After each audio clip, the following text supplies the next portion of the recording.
Acá nos preguntan, ¿qué grado de validez puede tener mezclar la religión con el conocimiento cósmico de esta nueva era? ¿Cómo podemos entender el límite de la flexibilidad en ese caso? La validez la da la necesidad de quien pase por ese proceso. Todo tipo de conocimiento hasta este momento en el planeta, de un modo u otro, fue ofrecido a la humanidad con algún grado de adoctrinamiento.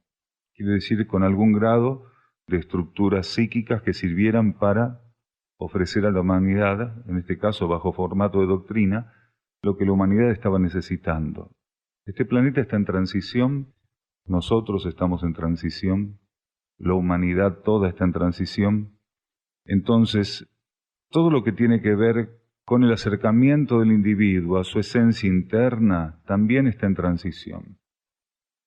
Y si un ser necesita tomar algunos elementos de nuevo conocimiento y ponerlos juntos, transitoriamente, a viejos conocimientos o conocimientos que pueden no estar totalmente actualizados, él será asistido internamente para ese proceso, para que ese proceso no abunde en demasía, para que ese proceso no se desborde. El problema es que los individuos no estén atentos a las señales para saber en qué medida y de qué modo ir haciendo esa transición. No solo con el conocimiento religioso, no solo con un nuevo conocimiento de corte cósmico o filosófico, el individuo tiene que aprender a estar atento para trabajar en la medida adecuada con todo aquello que a él le corresponde. Nada está eximido de eso, nada está exento de eso.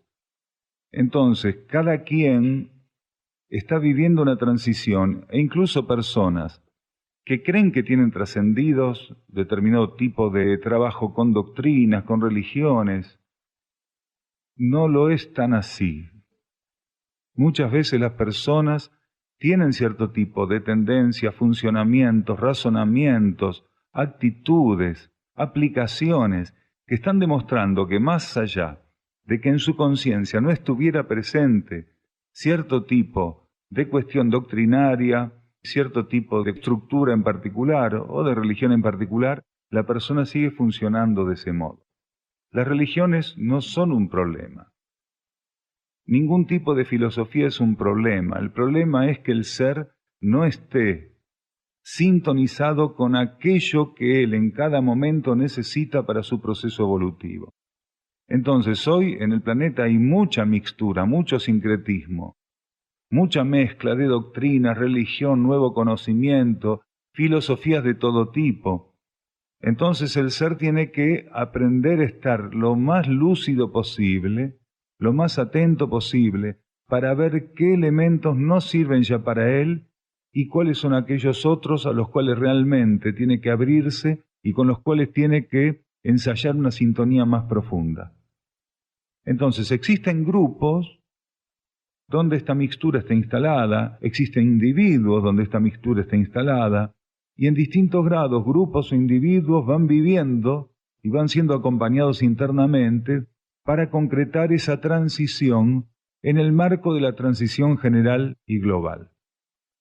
Entonces nadie debería estar preocupado por eso, sí ocupado puntualmente de dar los pasos que le corresponda, obedeciendo los estímulos internos que lleguen a su conciencia. Nadie puede compararse con otro, nadie puede decirle al otro en qué creer o cómo practicar o cómo cultivar cierto tipo de cuestión. Es muy importante que aprendamos a vivir, que aprendamos a vivir con libertad este proceso de transición planetaria que como partículas estamos transitando individualmente.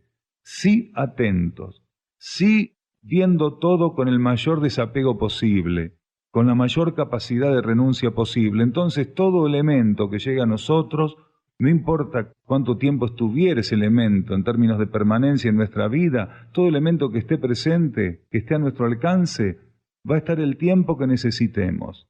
Y ahí lo vamos a poder soltar. Ahí vamos a poder prescindir de él, no porque sea malo, no porque sea inservible, sino porque aquello que tenía que estimular nuestra conciencia ya lo hizo. Y cuando nosotros quedamos apegados, cuando retenemos elementos indebidamente, entonces nos demoramos en nuestro camino. Es un camino eterno y que se nutre precisamente y se asiste a través de esos elementos que en cada ciclo o etapa son diferentes. Acá nos preguntan sobre terapias y medicamentos. Nosotros lo que tratamos es de ofrecer una óptica interna de estos temas. Y las personas son quienes tienen realmente que estar atentas para definir realmente qué les corresponde. Nosotros damos una óptica interna de estas cuestiones, como para acompañar la flexibilización de las personas y que estén más favorecidas al momento de tomar decisiones. Acá dice, en algunos de estos estudios escuchamos decir que las terapias y medicamentos abren camino, que luego hay que soltarlos para centrar la atención en la propia vida interna para transitar ese camino. Ciertamente, hay personas que continuamente, casi compulsivamente, están buscando medicamentos, buscando medicinas, buscando terapias que hagan lo que solamente ellas pueden hacer, que es transformarse, quiere decir removerse del estado en el que se encuentran. Una terapia, un medicamento, lo que hace es colaborar en la armonización del ser con aquello que él tiene que concretar, removiendo en ocasiones, flexibilizando en ocasiones, disolviendo parcialmente en ocasiones obstáculos, armonizando aspectos etéricos o aspectos concretos físicos o aspectos emocionales o aspectos mentales. Pero el ser tiene que saber que ese elemento solamente es una asistencia del proceso. Que todo verdadero proceso, en términos de terapia, medicina, está pasando siempre por la relación que el individuo pueda mantener con su propio interior, con su propia esencia. Entonces, no creer, no depositar, no desviar la devoción hacia un medicamento o una terapia, más en esta transición planetaria, ¿no? Continuamente aparecen en diarios, en revistas, ya sean revistas científicas, oficiales o revistas holísticas, o del boca en boca, o en internet, la cura milagrosa para todo, para todo. Y en realidad el milagro o los milagros son la acción de leyes internas. Entonces, claro que existen los milagros, pero el milagro ocurre cuando el ser abre la puerta a la vida interna, cuando el ser franquea para la vida interna aspectos de su condición y relación con la materia que hasta ese momento eran una interferencia para él. No existe una cura milagrosa, no existe un medicamento milagroso. Existen elementos que kármicamente guardan ocultamente una coincidencia con un destinatario determinado. Por eso, ni medicamentos ni terapias son para cualquier ser. Cualquier medicamento no es para cualquier ser, cualquier terapia no es para cualquier ser. Tiene que haber una relación interna, tiene que estar definido kármica e internamente la relación entre terapia, medicamento, medicina y el destinatario. Del mismo modo tiene que haber una relación interna puntualmente preestablecida entre quienes van a necesitar terapias, medicamentos, asistencia, acompañamiento en ese sentido y quienes van a brindarlo. Quiere decir, seres que están relacionados más o menos directamente en los niveles de cura con la esencia del principio de la cura. Si el ser no está relacionado internamente con la esencia de la cura, que es el restablecimiento de la vida arquetípica, que es la religación del individuo con lo que a él le compete ser en esencia y profundamente, entonces nada de eso puede ocurrir. Los medicamentos y las terapias lo que hacen es modificar condiciones transitoriamente, temporalmente, pero si el individuo da con una terapia o un medicamento que no le sirve, entonces lo que puede ocurrir es un borrado de síntomas y nada más. También nos preguntan acá respecto a técnicas como el Reiki o similares, si sirven para todo tipo de dolencias y de pacientes. ¿Cuál es el límite? Dice también. ¿Cuáles serían las señales a tener en cuenta y saber si estamos o no para esas prácticas?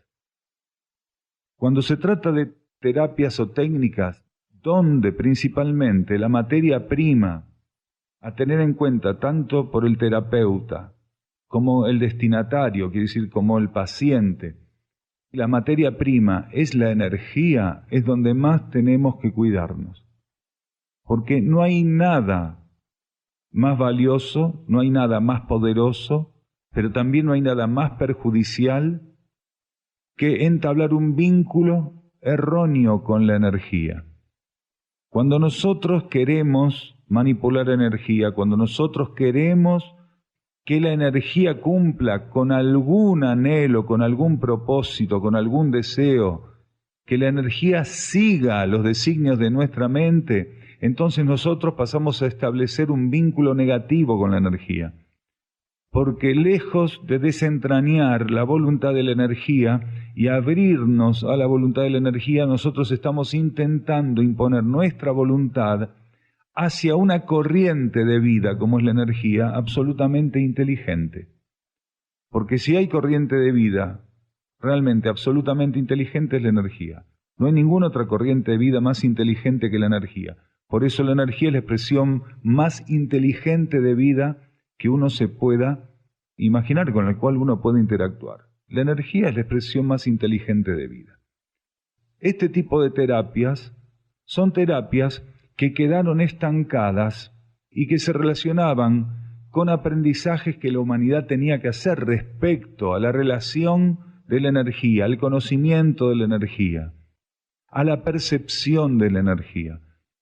Entonces existen etapas a lo largo de todo este proceso que la humanidad viene sobrellevando en el planeta, donde las leyes de la energía tenían en cuenta, tenían previsto, formaba parte del arquetipo del ensayo humano con la energía, que el ser humano percibiera la existencia de la energía, que el ser humano en algún grado dispusiera de algunos aspectos de la energía, que el ser humano incluso se concentrara de modo positivo en la utilización de la energía y en señalar mediante esa concentración positiva el destino a ciertos volúmenes de la energía. Todo eso en ciertas etapas fue correcto. Hoy ya no lo es. ¿Por qué? Porque el ser humano ya sabe que existe la energía, el ser humano ya sabe que la energía todo lo puede, el ser humano sabe que para la energía no hay impedimento ninguno y que no hay destino inalcanzable. Entonces, por lo tanto, el ser humano no tiene nada que decirle a la energía, porque ya entendió qué es la energía. El ser humano tiene que aprender a curvarse ante la energía, a entregarse ante la energía, sin buscar que la energía cumpla con el propósito del anhelo, la ambición, el deseo, el capricho, la sensibilidad o el desborde humano, simplemente quedar abiertos ante la energía, curvados ante la energía, silenciosos ante la energía, con esta síntesis en su conciencia de hágase tu voluntad, Padre, y no la mía, nada más. Eso tendría que ser toda actitud y actividad del ser humano con la energía. Porque por un lado hay una gran cantidad de seres que creen en el poder absoluto de la energía, pero también una gran cantidad de esos seres creen que pueden manipular la energía y decirles qué tiene que hacer. Si la energía es omnipotente, nadie necesita decirle qué tiene que hacer. Si es omnipresente porque está en todos lados, nadie necesita ir a buscar la energía. Si es omnisciente, quiere decir todo lo sabe, nadie necesita decirle qué hacer, cómo, cuándo y dónde. Entonces esto es un error. Por un lado, consideramos a la energía el elemento máximo, con alcances máximos. Pero por otro lado, nosotros que somos absolutamente limitados y limitantes, que estamos todavía haciendo este aprendizaje de prueba y error, queremos decirle a la energía qué hacer, cómo hacer, dónde hacerlo, con quién hacerlo. Esto es para estar atentos y no caer tan burdamente en la ambición espiritual y en la ambición material también, porque cuando un ser cree que domina la energía, Si él está dominando el elemento que impera en todos los planos, de algún modo cree que está dominando todo, que domina el mundo material, que domina los mundos abstractos o internos, que domina todo. Alguna vez, o muchas veces realmente, nosotros dijimos, la energía viene del centro de la conciencia cósmica universal. Cruza todos los planos, niveles y dimensiones, pasa por aquí, sigue su camino, pero cuando llegue a este lugar, está perdida y necesita que le digan qué hacer. Miren ustedes, fue capaz de cruzar todo el cosmos, todos los planos, niveles, dimensiones, pero cuando llega a la Tierra, justo se pierde, necesita que el ser humano de la Tierra le diga qué hacer, cómo hacerlo, dónde hacerlo, con quién hacerlo, si hay que hacer esto o lo otro. La energía acá se torna estúpida, no sabe nada. Llega a la Tierra, debe ser que se contagia. No lo había pensado de este modo. Debe ser que el ser humano debe ser una de las pocas conciencias cósmicas capaz de contagiar de esto que es indefinible que ocurre en su conciencia a la misma energía. Entonces después se potencializan. La energía queda estúpida y la quiere manejar un estúpido. Pero como la energía no puede ser aprisionada, afortunadamente sigue su camino cósmico y queda el estúpido solo acá, intentando ensayar. Humor de lado. Es muy peligroso en estos momentos intentar manipular energía. Es más, hay personas que son tan obtusas en términos filosóficos y espirituales que a veces rechazan un medicamento químico y van a manipular la energía, siendo que en términos kármicos el daño es infinitamente menor en tomarse un medicamento, en tomarse un antibiótico, que en ir a manipular la energía. Porque eso realmente, el antibiótico en términos kármicos, es infinitamente menor. Lo que es grave es esto otro. Realmente, porque aquello tiene un alcance limitado. Queda limitado el plano etérico físico. Claro que con las interferencias, los daños, las consecuencias que un elemento de esa densidad vibratoria electromagnética tiene, como es un antibiótico.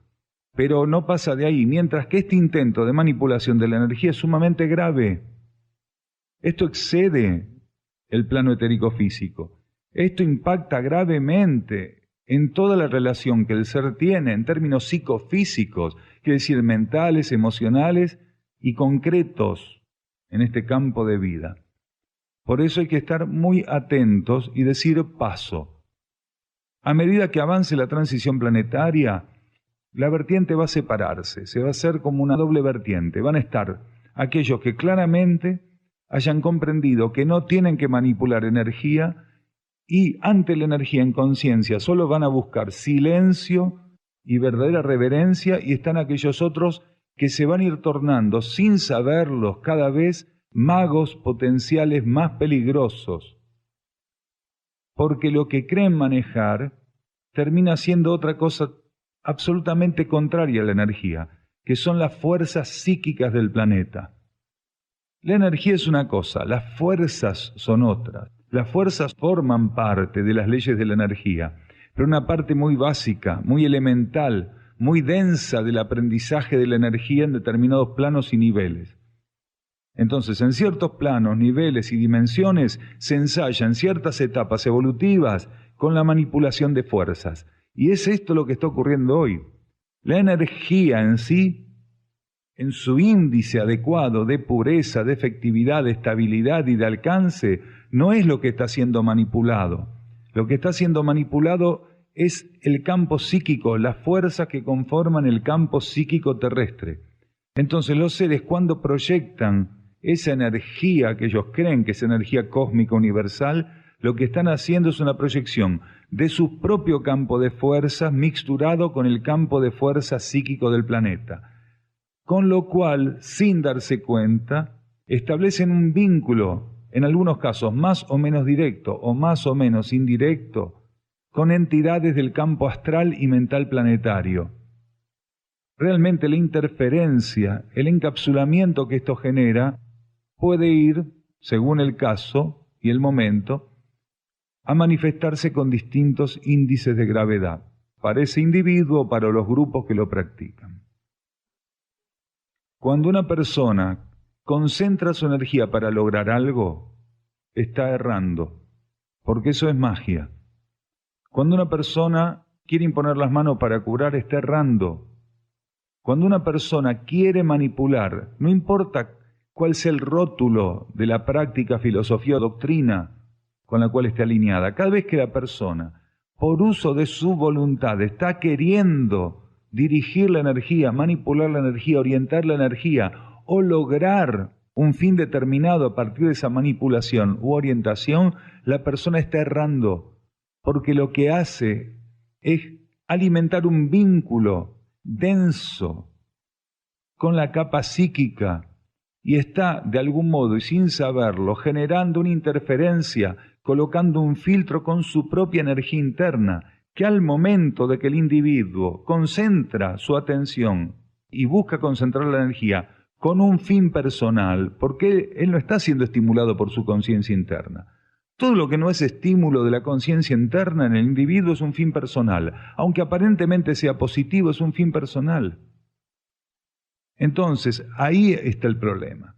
Siempre que nosotros queremos dirigir la energía, aplicar la energía, generar mediante la aplicación de la energía la satisfacción de nuestra voluntad, de nuestros caprichos, de nuestros deseos, de nuestros anhelos, ahí estamos equivocando el camino.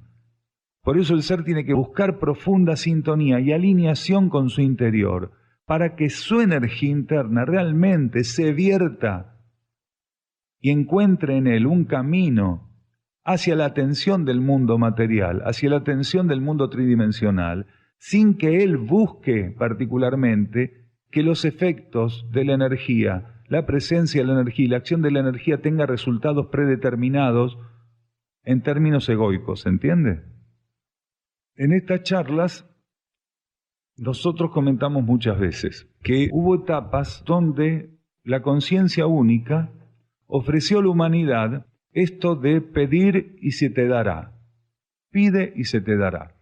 Ahora, ¿en qué etapa la conciencia universal, la energía, las leyes ofrece eso? En la etapa donde el ser que recibe ese ofrecimiento todavía no tiene una comprensión de esa conciencia única en sí mismo, todavía no tiene una comprensión, una aceptación de que esa conciencia única todo lo puede, todo lo sabe y está en todos lados. Entonces, en ciertas etapas, esa conciencia única accede, mediante la expresión de sus leyes, accede a colocar las partículas en situación de pedir y que se le otorgue en alguna medida lo que pidió, o totalmente, vaya a saber. Eso tiene que ver con una condición interna del individuo y de las necesidades de aprendizaje e instrucción que él tiene que recibir en este planeta. Entonces, durante una gran cantidad, un ciclo muy extenso, esa conciencia única brindó ese aprendizaje a los seres por medio de leyes internas que estimulaban en los seres esto de pedir y que desde los niveles superiores se le otorgara en alguna medida, cuando correspondía. Ahora, eso ya lo aprendimos todos. Quiere decir, el ser más pragmático, el ser más materialista, el ser más rígido, de algún modo tiene incorporado en su subconsciente eso, tiene incorporado en su subconsciente que hay un elemento superior capaz de dar todo. Cuando el individuo o una humanidad aprendieron que hay una conciencia única que todo lo puede, automáticamente esa conciencia única empieza a restringir este ensayo y este aprendizaje de pide y se te dará. Porque esa conciencia única empieza a estimular a las partículas para que empiecen a estar receptivas y en aceptación de lo que esa conciencia única da, no de lo que la partícula pide. Entonces, del ensayo de pedir se pasa al ensayo de aceptar. ¿Se entiende esto?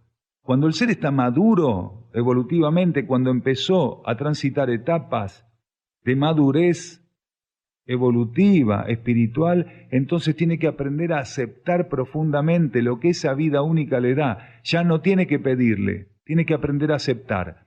Y en ese aprendizaje de aceptación, él empieza, por una cuestión de claroscuro, una cuestión de contrastes, a darse cuenta gradualmente, al principio muy tibiamente, pero después realmente a medida que avanza en conciencia, lo nota muy marcadamente, que gran parte de todo lo que él pedía no servía para nada, pero que todo lo que esa conciencia única le da, y él debe aceptar, sirve para todo.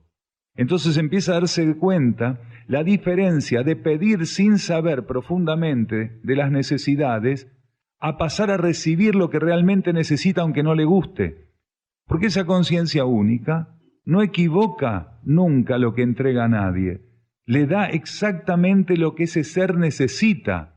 Los que sí equivocamos cuando pedimos somos nosotros, que pedimos por deseo, por anhelo, por aburrimiento, por ambición, por estupidez, por distracción, por miedo. Pedimos por cualquier cosa. No tenemos la capacidad de abrirnos a comprender las necesidades de un modo más profundo y que existe una coincidencia entre lo que seríamos capaces de pedir y lo que esa fuente única es capaz de darnos. Entonces, ¿qué ocurre? Tenemos que pasar por este aprendizaje. Un día aceptamos lo que la vida pone, gracias Padre por lo que me pusiste, otro día despotricamos por lo que puso. Muchos están en esa transición, pero hay quienes ya van avanzando y avanzando y avanzando, e incluso sin gustarle, e incluso sin agradarle lo que la vida va colocando momento a momento para ellos y día a día para ellos, no pueden evitar emitir gratitud, porque ya comprendieron profundamente que todo lo que esa vida única da es lo que necesitan.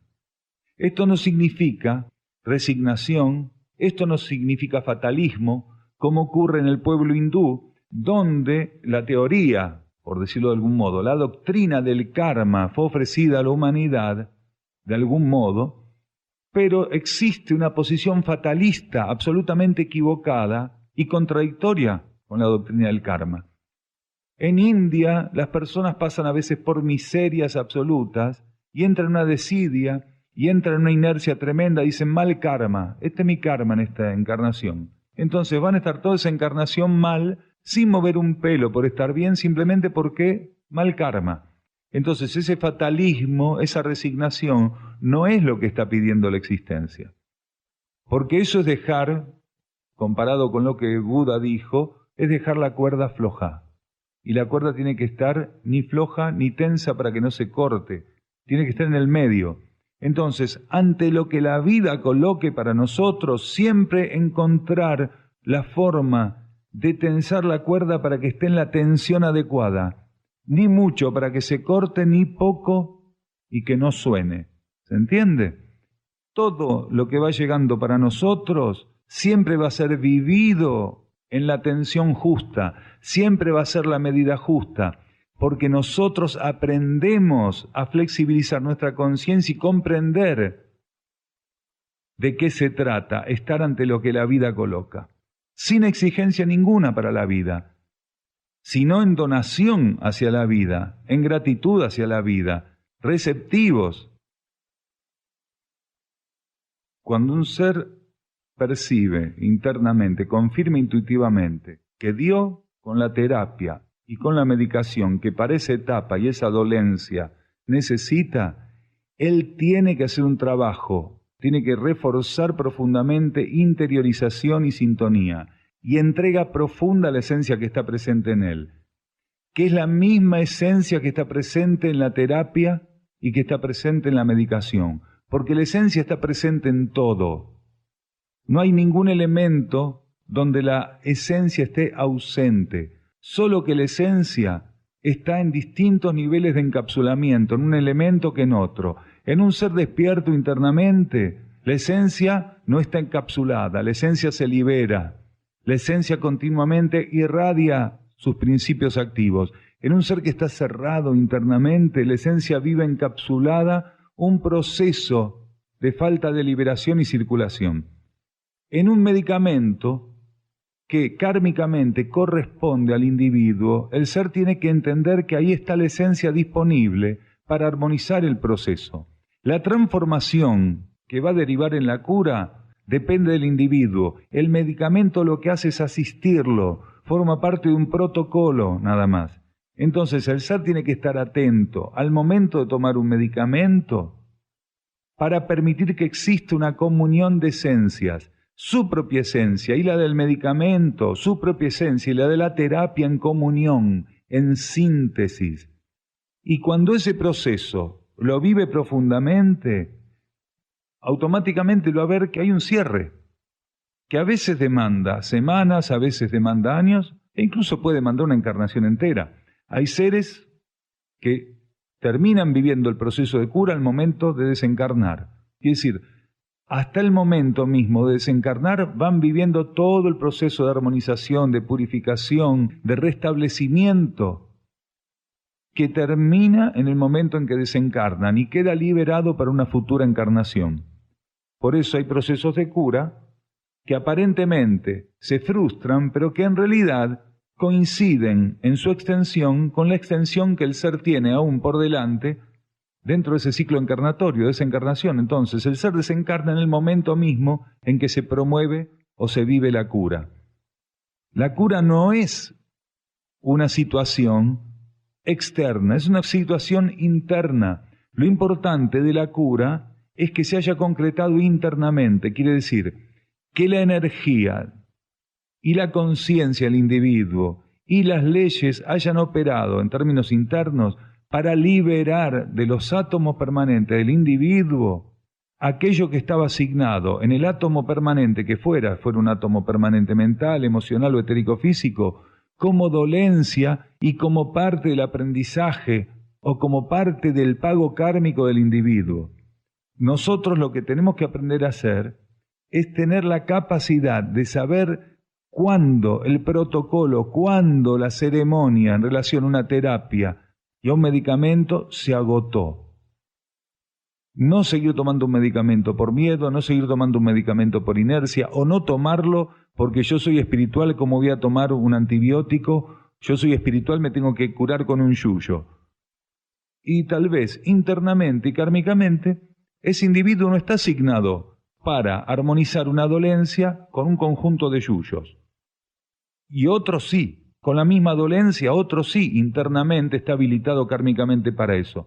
Entonces, el que está habilitado toma esos yuyos, esas infusiones, se hace esos remojos, esos baños, y va armonizando hasta que el proceso se agota benéficamente. Y este otro, como tiene lo mismo, va y lo hace 1 mes, 2 meses, 3 meses, 6 meses, y va de mal en peor y se sigue enfermando más.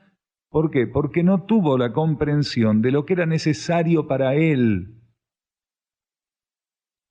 Entonces, esto es lo que tenemos que aprender, a discernir qué necesitamos, no solo en todos los aspectos variados de nuestra existencia, sino también en estas cuestiones de cura, de restablecimiento de la armonía, del equilibrio, esta relación con las terapias, con los medicamentos. Si el proceso fue llevado satisfactoriamente, el individuo queda liberado y posiblemente, si se produjo una cura efectiva, si volviera en algún momento a vivir síntomas similares, podría ser que ya no sirva esa medicación, sino una medicación más sutil, porque en algunos casos se da escalonadamente la relación o lo que ofrece una enfermedad a la conciencia o una dolencia a la conciencia. Puede ser que en las primeras etapas, en las etapas básicas, primarias, necesite una medicación más contundente, más agresiva, y está previsto internamente que a medida que los ciclos de la dolencia fueran concretándose, fueran avanzando, si el individuo se fue transformando, ya no necesite ese mismo tipo de terapia tan densa o de medicación tan densa, y puede ir acompañando los otros ciclos de la dolencia con terapias o medicinas cada vez más sutiles, diferentes. Entonces, eso también puede existir. El término aceptar, cuando es genuino, equivale a transformación, porque nadie puede aceptar lo que no aceptaba sin transformarse. Entonces, la aceptación profunda, genuina, es la manifestación de la transformación del ser. El ser se va transformando y él empieza a hacer lugar en su vida, lo que no hacía lugar, y empieza a erradicar aquello que hasta ese momento no había podido erradicar. Entonces, la aceptación es una manifestación es realmente una manifestación, un reflejo profundo de la transformación. Por eso el ser tiene que llegar a niveles de aceptación genuinos, estables, profundos, porque es el camino que facilita su transformación. Cuando el ser está rígido, cuando el ser es inflexible, la aceptación también es limitada y la transformación a veces es inexistente. Entonces, el camino de la aceptación es el camino de la transformación. La transformación encuentra en la aceptación una herramienta para concretar lo que solo en esos términos puede otorgarse y puede implementarse en la conciencia humana, que es trascender, dejar de ser lo que uno es, transformarse genuinamente, aceptar profundamente, es dejar de ser lo que uno es y encaminarse, acercarse más al arquetipo. Se dice que casi todo lo que la humanidad posee lo recibe por inspiración espiritual. ¿Podemos hacer algo para favorecer la inspiración? Lo que la humanidad posee, no. Digamos que lo más importante que la humanidad posee le fue ofrecido por inspiración interna. Pero la humanidad también posee y alimenta una gran cantidad de cuestiones que no son ni lejos de inspiración interna. Si el funcionamiento mismo de esta sociedad no responde a arquetipos internos. La humanidad se alejó profundamente de los arquetipos internos.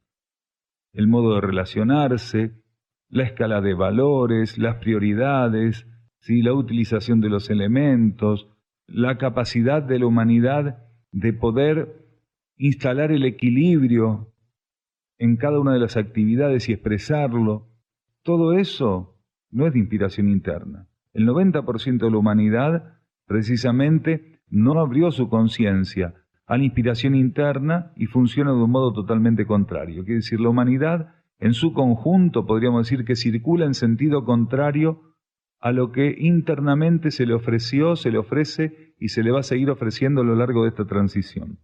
Entonces, sí, aquellos elementos que realmente eran necesarios, que debían estar, que la humanidad debía contar con ellos como aprendizaje, como prueba, como forma de aprender dentro de lo que es el dominio de las leyes materiales, sí, eso todo provino por inspiración interna. Es decir, fue otorgado a la humanidad por seres que recibieron esa posibilidad de ser puentes entre lo que la humanidad necesitaba y la fuente que podía otorgarlo. Pero hasta ahí queda. Después hay una pregunta que se relaciona, que dice: usted compartió que creatividad es la energía que permite que lo necesario esté presente. Es un concepto difícil de compartir y creo que la mayoría no lo aceptaría. Cada uno tiene un concepto o deseo diferente de lo necesario. Creatividad es la energía que permite que lo necesario esté presente, dice acá.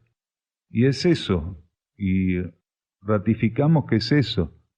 Entonces, cuando algo realmente es necesario y llega a instalarse en un plano, en un nivel, eso es una expresión de vida creativa, de energía creativa. La humanidad encapsula, ahoga, sofoca todo lo necesario que ha recibido en lo superfluo, en lo innecesario, en lo inoperante. ¿Cuándo nosotros somos creativos? Cuando percibimos por inspiración interna, por estimulación interna, qué es necesario y nos ponemos a trabajar para que eso necesario se instale, se implante. Puede ser una máquina, puede ser una idea, un concepto, una doctrina, un funcionamiento, puede ser lo que fuera, la forma de participar en la existencia, lo que fuera. Entonces ahí sí, eso es energía creativa, porque estamos siendo herramientas para que lo que es necesario aflore, se instale, se exprese en este nivel. Sí, internamente, esto que se está expresando ahora es visto como necesario, el mecanismo es de creatividad, el mecanismo es creativo. Si esto que estamos haciendo fuera exclusivamente un funcionamiento psíquico, quiere decir un resabio de juegos de fuerza psíquico, esto de creativo no tiene nada. Puede ser una charla, puede ser lo que fuera, no tiene nada. Entonces, continuamente las expresiones de creatividad caen en un campo psíquico que las sofoca y que las torna inoperantes la mayoría de las veces. Porque lo que abunda son juegos de fuerza, realmente lo que abunda en este plano son juegos de fuerza, tironeos. Entonces todo lo que es energía creativa, bajo cualquiera de sus aspectos, en cuanto ingresa a la materia, queda sofocada en un plano donde la densidad, la inestabilidad, son lo que priman. Entonces cualquiera de nosotros puede ser una herramienta de la vida creativa. Si, bajo alineación y sintonía interna, se mantiene entregado para que la vida interna, para que las leyes internas lo utilicen como herramienta, para que lo que es necesario en un plano pueda emerger e implantarse en ese plano. Entonces ahí somos co-creadores, quiere decir herramientas de la vida creativa. Soñé que con un grupo de 6 o 7 personas cantaba en la noche y empezaban a llegar naves. Sentí que así sería tal vez ese momento cercano al final de la purificación del planeta. Y la persona pregunta si puede ser así, como lo vio en el sueño. Seguramente muchos seres van a vivir situaciones como esas a medida que se acerque el final de la transición. Y otros van a pasar por el final de la transición sin vivir, sin percibir, sin participar en absoluto de procesos que puedan tener algún tipo de similitud a lo que la persona narra respecto a su sueño.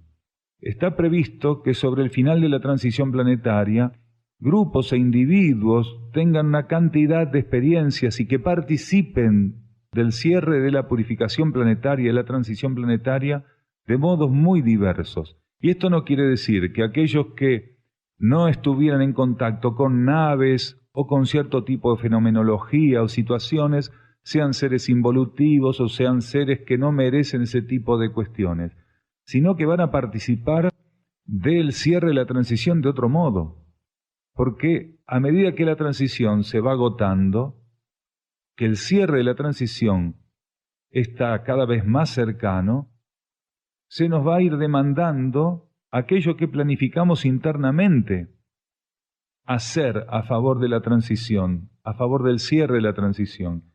Y cada uno de nosotros planificó participar del cierre de la transición de un modo diferente. Algunos planificaron participar de movimientos grupales, otros van a trabajar eso individualmente, algunos seres van a trabajar en situaciones de emergencia, otros seres sobre el cierre de la transición van a estar en situaciones donde van a estar preservados de cualquier tipo de desequilibrio, de cualquier tipo de desarmonía. Entonces, están todos los polos dados, todas las posibilidades dadas. Por eso tenemos que estar abiertos a ser colocados por la vida, a medida que avanza la transición, donde la voluntad única quiera, donde esa vida única quiera que estemos, sin preferencia ninguna. Seguramente algunos preferirán estar viendo naves, mantrando, meditando, aquietándose en un lugar, en una montaña, esperando los momentos finales. Y en la medida que se alimenten esa fantasía, sin saber si nos corresponde o no algo de eso, nosotros vamos a estar interfiriendo con aquello que íntimamente y sin tener conciencia concreta muchas veces hemos comprometido con la vida planetaria. Porque nuestras almas y nuestras mónadas comprometieron con la vida planetaria una participación, comprometieron una forma de participación, comprometieron una forma de asistencia al planeta. Entonces, si tengo un preconcepto instalado, no le abro la puerta, no le facilito a la vida que se pueda concretar mi participación en base a lo que íntimamente ofrecía al planeta. Porque todos nosotros, antes de encarnar, ofrecemos al planeta una forma de participar. Ese ofrecimiento se da en base a la comprensión interna de la situación planetaria. Todos nosotros antes de encarnar tenemos algún grado de comprensión, algunos más, otros menos, algún grado de comprensión de la situación planetaria. Nuestra alma participa de grupos internos de alma donde las informaciones están continuamente actualizadas.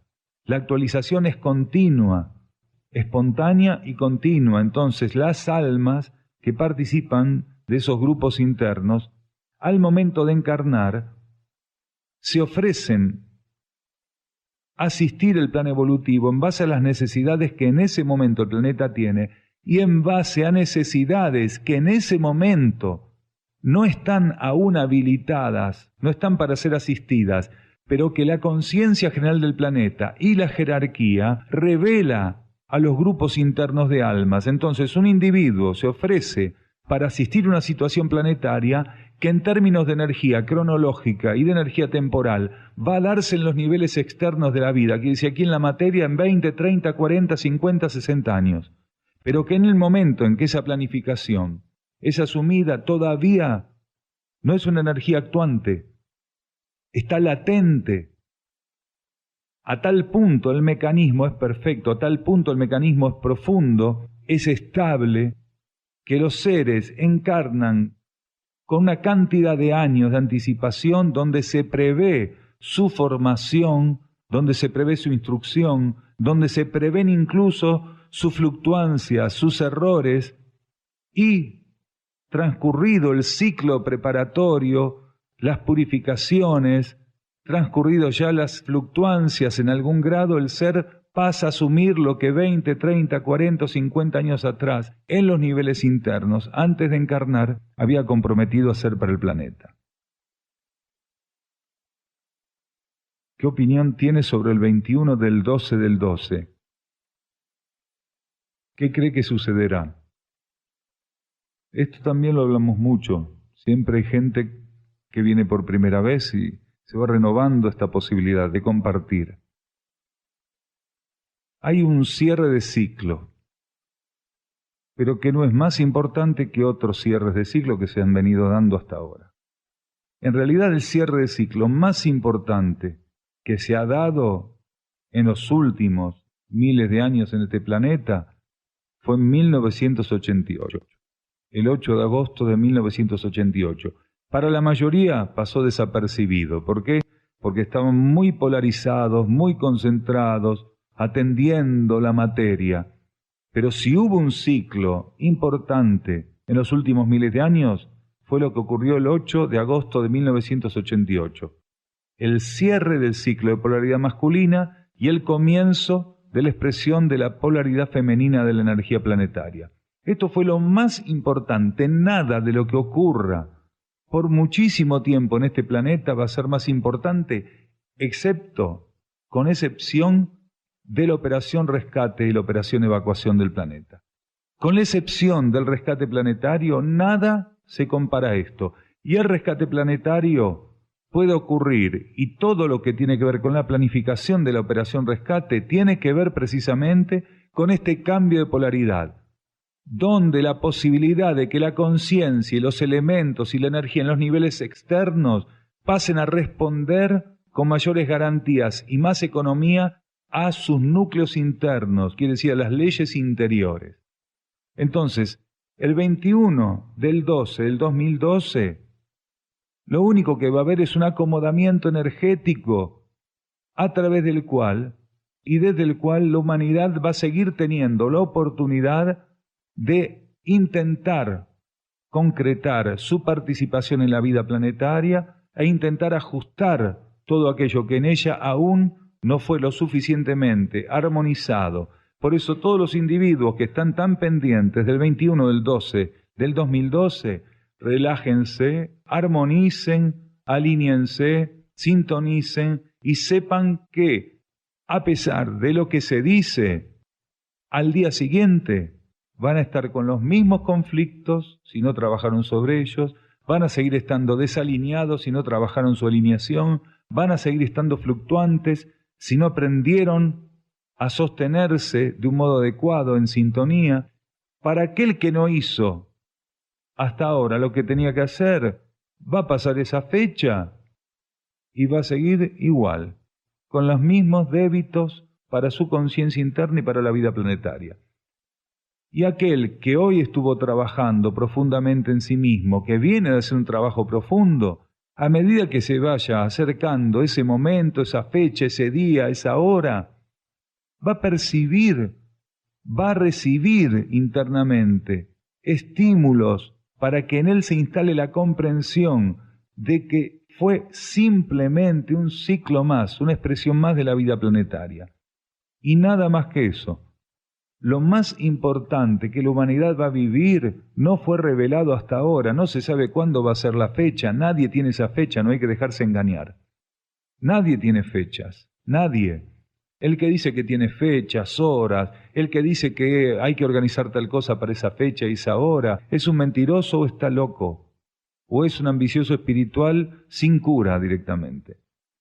Entonces, hay que aprender a estar receptivos porque, como dijo el instructor Jesús hace 2000 años, va a llegar como un ladrón en la noche, quiere decir, no se va a anunciar. Va a llegar como un ladrón en la noche y eso sigue estando vigente. Cuando hay tanto anuncio, cuando hay tanta pompa, cuando con tantos años de anticipación se venden cursos, libros del 2012, de esto, de lo otro, como pasó con el 2000, lo que hay ahí es manipulación, lo que hay ahí es negocio. Siempre hubo en la historia de la humanidad seres que sirvieron como depositarios de cierto tipo de conocimiento para comenzar a realizar una adaptación del conjunto humano para esas energías. Cuando un individuo recibe un conocimiento inédito, cuando un individuo recibe un voltaje de conocimiento, de energía que otros no recibieron, él lo que está haciendo en ese mismo momento es generar o asistir a un proceso de adaptación. Entonces, lo que ocurrió en Fátima fue en algún grado la revelación de todo este proceso de cierre del ciclo planetario. Aunque no se hubieran revelado aquellas profecías, aquellas videncias, que en realidad son clarividencias, porque esos seres tenían comprensión profunda de lo que estaban viendo. Cuando empezaron a crecer, tuvieron una comprensión profunda, íntima de lo que habían visto. Entonces, cuando eso llega, cuando se instala en un individuo, comienza a irradiarse, y esa irradiación va preparando silenciosamente al resto de la humanidad, a quienes están receptivos, los va preparando, los va asistiendo, los va permeando, permite que se flexibilicen. Esto es un caso conocido, pero en este planeta, a lo largo de miles de años, a lo largo de toda la historia que la humanidad tiene en este planeta, hubo, hay y va a seguir habiendo seres que cuando toman este conocimiento interno, cuando reciben este conocimiento interno, permiten con esa toma que otros comiencen a ser permeados. Estimulan a otros para que ese mismo conocimiento, esa misma energía los toque, penetre en ellos, los flexibilice, los prepare. Entonces eso es nada más, no tiene ningún otro sentido. Estos seres son contactados, siempre que un contactado recibe un elemento, él lo que hace es empezar a adaptar el conjunto humano del que forma parte, lo que significa también favorecer la transformación del planeta. Cuando los seres viven ciertos procesos, o cuando se identifican mucho con los planos materiales, puede ser que transitoriamente pierdan la capacidad de un cierto tipo de autonomía. ¿En qué se basa o cómo podría ser descrita esa autonomía?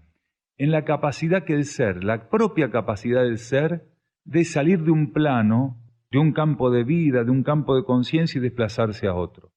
Esa capacidad nosotros la perdimos en la Tierra. Quiere decir, nuestra relación equivocada con una gran cantidad de aspectos profundos que la ley de karma ofreció, hizo que incluso los seres más despiertos en este planeta no tuvieran la capacidad de poder utilizar ese grado de autonomía para poder retirarse de un campo de energía cuando ese campo de energía los limita o ya agotaron su relación con ese campo de energía.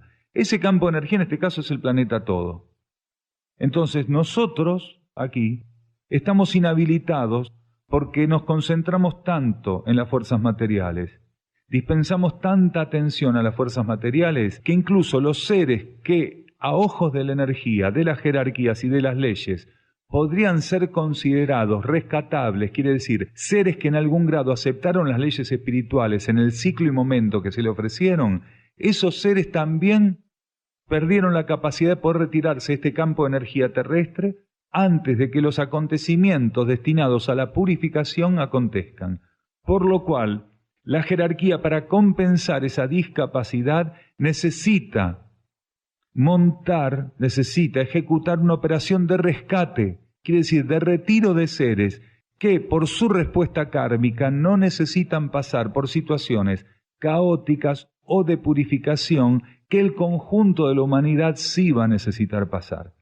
Entonces, en este caso, la jerarquía lo que hace es implementar, ejecutar un juicio, quiere decir, una selección de elementos que vibratoriamente están mostrando que respondieron a la propuesta evolutiva dentro del marco planetario donde estuvieron interactuando en este último ciclo.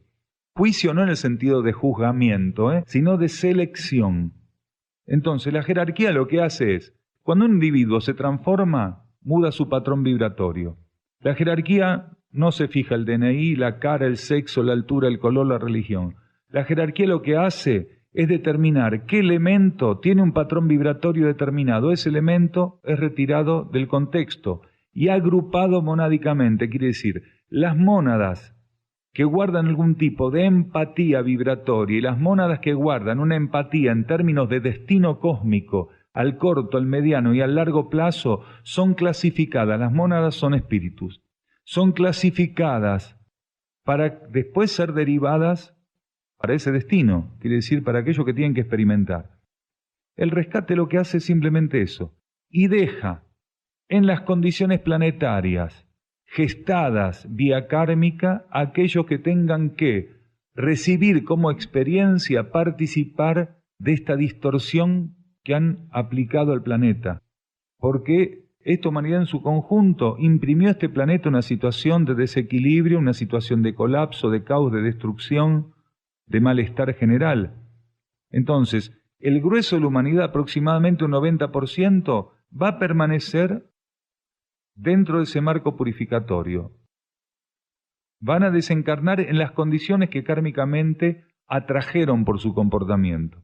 Los seres rescatables no tienen que pasar por ese proceso porque no atrajeron, no son quienes generaron ese débito. Y en alguna medida el débito o la relación con el débito kármico que les corresponda va a ser saldada y equiparada de otro modo.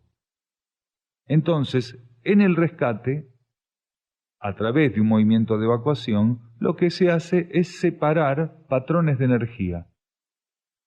No es premio y castigo, porque los seres que desencarnen en la situación de purificación planetaria van a ser, por la jerarquía crística, llevados amorosamente a distintos ámbitos cósmicos para que retomen acorde a aquello que no pudieron hacer en el aprovechamiento de este ofrecimiento.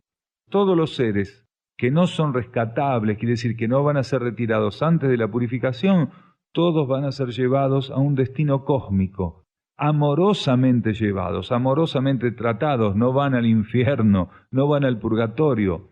Por el contrario, van a ámbitos que reúnen las características evolutivas que ellos necesitan. Y como otras tantas veces dijimos, en esos ámbitos, toda la experiencia acumulada en este proceso fallido les va a servir para colaborar evolutivamente, porque van a compartir esos ámbitos con mónadas que nunca hicieron esa experiencia evolutiva. Y ellos sí, por lo cual en esos ámbitos van a ser las mónadas más evolucionadas. Van a avanzar más rápidamente en términos evolutivos que aquellas otras que jamás pasaron por ese proceso y se encaminan a ese proceso por primera vez. Entonces en el cosmos nada se pierde, todo se transforma.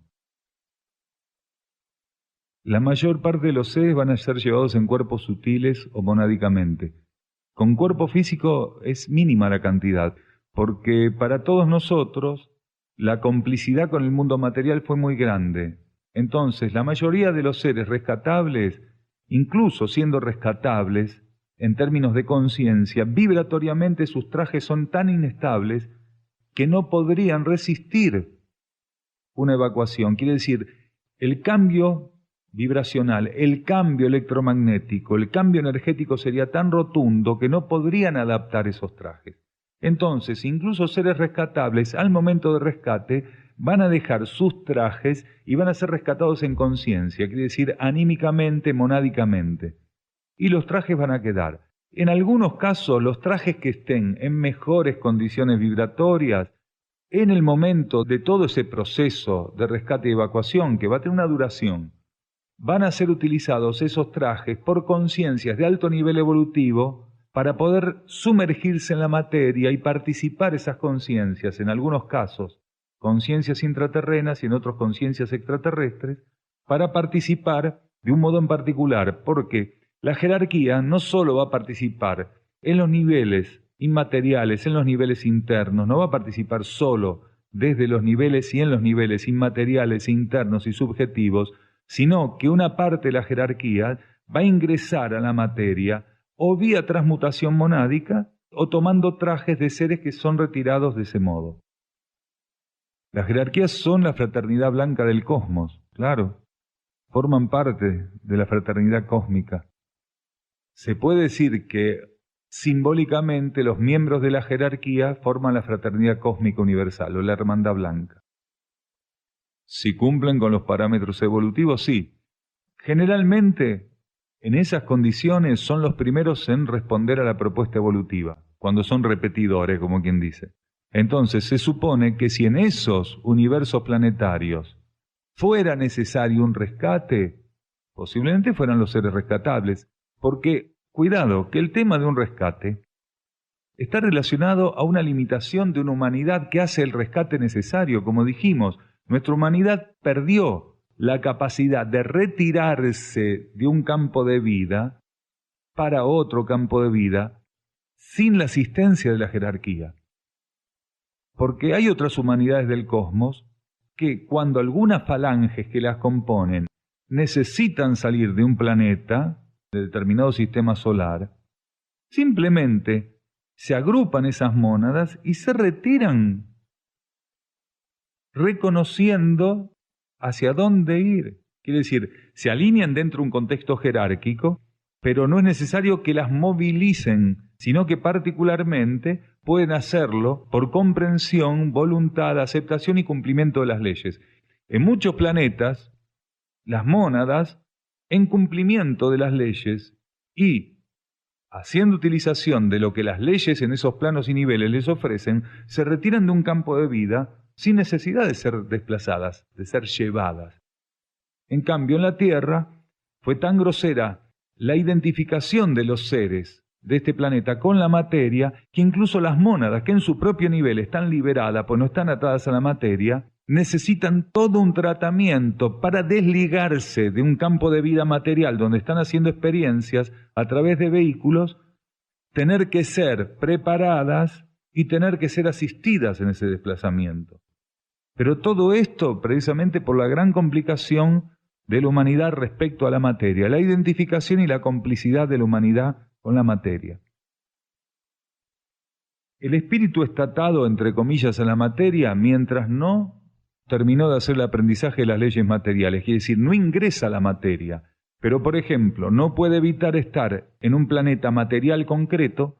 Por ejemplo, este es un planeta que tiene 7 subniveles, de los cuales 3 son etérico, físico, emocional y mental. Este planeta reúne condiciones séptuples para mónadas que tienen que hacer un aprendizaje en cierto tipo de marco planetario.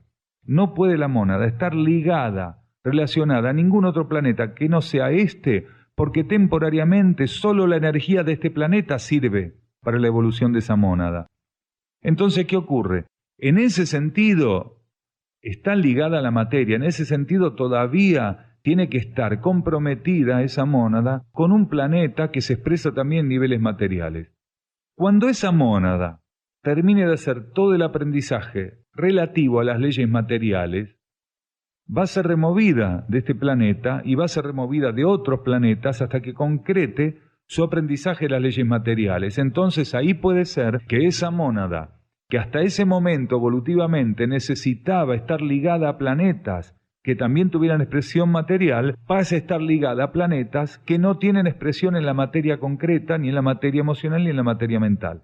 Porque hay planetas que tienen otra constitución, y una constitución divina, monádica, espiritual, pero no tienen una constitución que podríamos llamar mental, que podríamos llamar emocional, etérico-física. No la tienen, porque son mónadas que ya hicieron todo ese aprendizaje, pero necesitan, así todo, seguir relacionadas a planetas cuya expresión es solamente interna. Solamente en el nivel intuitivo, en el nivel espiritual, en el nivel monádico y en el nivel divino. En todo el cosmos existen planetas ya en esa condición. En todos los planetas de este sistema solar hay civilizaciones actuando.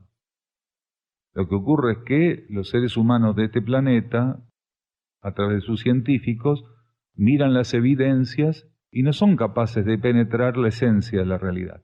Entonces, donde miran, si ven que no hay árboles, que no hay agua, que no hay mariposas, que no hay movimiento, no hay vida. Y el concepto de vida es muy loco en este planeta. Porque estar mirando un planeta es estar mirando vida. Cuando un científico señala un planeta y dice no hay vida, está loco desde el punto de vista del consciente derecho. Desde el punto de vista interno, está desequilibrado, está ciego. Porque un planeta es vida, es una conciencia planetaria de alto nivel evolutivo. No importa si hay árboles, si no hay árboles, cuál es la forma de vida. Todo tipo de expresión cósmica es vida. La vida se expresa en todo tipo de manifestación. La vida se vuelca, la vida es, todo tipo de manifestación es vida. Ocurre que la humanidad es tan limitada para determinar qué es vida y qué no es vida que pasa por estas ridiculeces, por esta cosa tan tonta, tan loca. Partiendo de que todo el reino mineral es vida, cuando uno está mirando un planeta, aunque aparentemente esté deshabitado desde la óptica de los científicos terrestres, está viendo vida mineral, quiere decir mónadas que están haciendo la experiencia ahí en el reino mineral. E incluso existen posibilidades de que los científicos terrestres estén mirando un planeta y solamente vean reino mineral, aunque no lo consideren vida, y en realidad están viendo algún tipo de vida vegetal que ellos no pueden determinar ni discernir como vida vegetal. E incluso algún tipo de vida animal que para ellos forma parte del conglomerado o el aglomerado de lo que serían las rocas o los yacimientos minerales de ese planeta. O sea, nosotros creemos que el hombre es la medida de todas las cosas y todo lo que tenemos instalado dentro de ese parámetro es con lo que definimos el cosmos. Acá nos preguntan, la pregunta tiene varios matices. La primera es, ¿qué significa ser impasible? A veces en la literatura de Cierre del Cielo, en la literatura filosófica, espiritual, en las charlas, hablamos de impasibilidad. Y no queda bien claro qué es la impasibilidad. Algunos la confunden con imparcialidad, con neutralidad, pero la impasibilidad es la condición del ser de no sentirse expuesto a padecimientos, de no vivir el embate de lo que la vida coloca para él con esa sensación de padecimiento. Cuando el ser puede estar ante lo que la vida le coloca sin sentir que para él es un padecimiento todo eso, entonces ya está expresando energía de impasibilidad. No es que no siente las cosas, pero no son un padecimiento para él. Por eso, cuando se dice que el ser tiene que empezar a ensayar en algún grado la impasibilidad, lo que él tiene que empezar gradualmente es a purificar esta cosa que para muchos es energía siempre presente, de la autoconmiseración o de la conmiseración, quiere decir, o me tengo lástima o le tengo lástima al otro, y opero porque quiero dar lástima o me tengo lástima o el otro me da lástima. Entonces, cuando el ser todavía está en esto de que el otro me da lástima, pobrecito, o intento dar lástima, o hago este trabajo que muchos hacen de autoconmiseración, no intentan dar lástima, pero ellos mismos sienten lástima por sí mismos. Esto aleja al ser de esta condición tan importante que es la impasibilidad, que es esto de poder vivir sin sentir la carga de lo que la vida coloca como un padecimiento. Nosotros tenemos que dejar de sentir que padecemos las cosas. Tenemos que aprender a estar ante los dolores, ante las situaciones, ante lo que la vida coloca, con lucidez, con claridad, percibiendo lo que está pasando, pero no sintiendo que padecemos la vida, que es un padecimiento vivir y que cada cosa es un padecimiento. Porque entonces lo que hacemos es trastocar el orden de nuestra percepción de la vida y entregar esa percepción a manos de nuestro cuerpo emocional, de una mente que indudablemente está fluctuando, a manos de la hipersensibilidad que en algunos casos el cuerpo físico, influenciado por el cuerpo emocional, puede llegar a tener. Entonces tenemos esta persona que le duele un dedito y hacen una historia, de todo hacen una historia, ya sea un dolor físico, un padecimiento emocional, se hace una cosa mental.